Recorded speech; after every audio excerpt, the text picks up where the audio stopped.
প্রিয় ষষ্ঠ শ্রেণীর শিক্ষার্থীরা, শুভেচ্ছা নিও।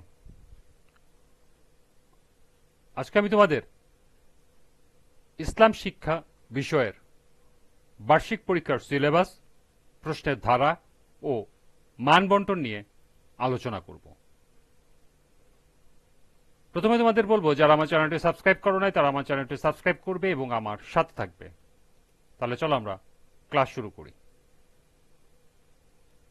বার্ষিক পরীক্ষার সিলেবাস, প্রথম অধ্যায়, বিষয়বস্তু রিসালাত, আখিরাত, 12 থেকে 23 পৃষ্ঠা পর্যন্ত। দ্বিতীয় অধ্যায়, অজু, গোসল, তায়াম্মুম, 32 থেকে 35 পৃষ্ঠা পর্যন্ত। তৃতীয় অধ্যায়, সূরা আল ফাতিহা, সূরা আল নাস, সূরা আল ফালাক, সূরা আল ইখলাস অর্থসহ মুনাজাতের 3টি আয়াত, 52 থেকে 67 পৃষ্ঠা পর্যন্ত, 71 থেকে 72 পৃষ্ঠা পর্যন্ত। চতুর্থ অধ্যায় সম্পূর্ণ, 80 থেকে 97 পৃষ্ঠা পর্যন্ত। পঞ্চম অধ্যায়, মহানবী হযরত মুহাম্মদ সাল্লাল্লাহু আলাইহি ওয়াসাল্লাম, ইমাম আবু হানিফা রাদিয়াল্লাহু তাআলা আনহু, হযরত আবু কাদের জিলানী রাদিয়াল্লাহু তাআলা আনহু,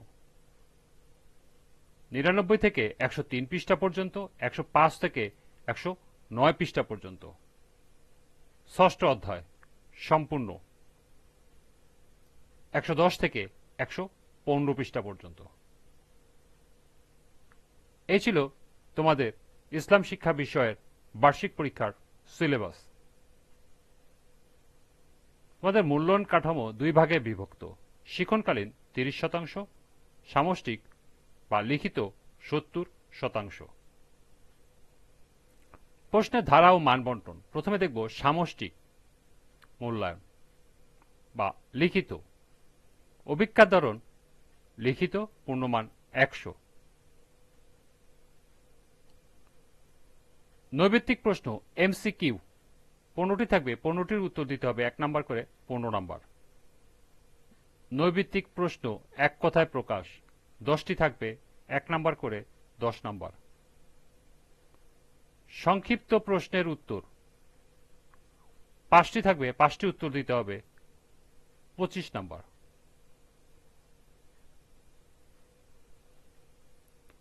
এরপর রচনামূলক প্রশ্ন দৃশ্যপটবিহীন ও দৃশ্যপট সহ 8টি প্রশ্ন থাকবে, 5টির উত্তর দিতে হবে, এক একটি 10 নাম্বার করে, মোট 50 নাম্বার। এই সর্বমোট 100 নম্বরে পরীক্ষা হবে, 3 ঘন্টা সময়। 100 নম্বরের মধ্যে শিক্ষার্থীকে প্রাপ্ত নম্বরকে 70% কনভার্ট করতে হবে।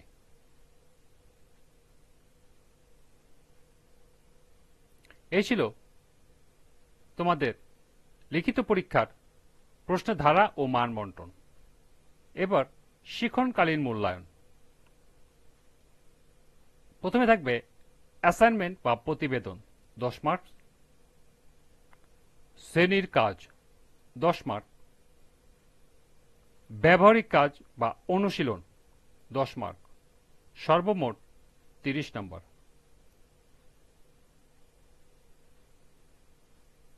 এই ছিল তোমাদের ইসলাম শিক্ষা বিষয়ের সিলেবাস, প্রশ্নের ধারা ও মান বন্টন।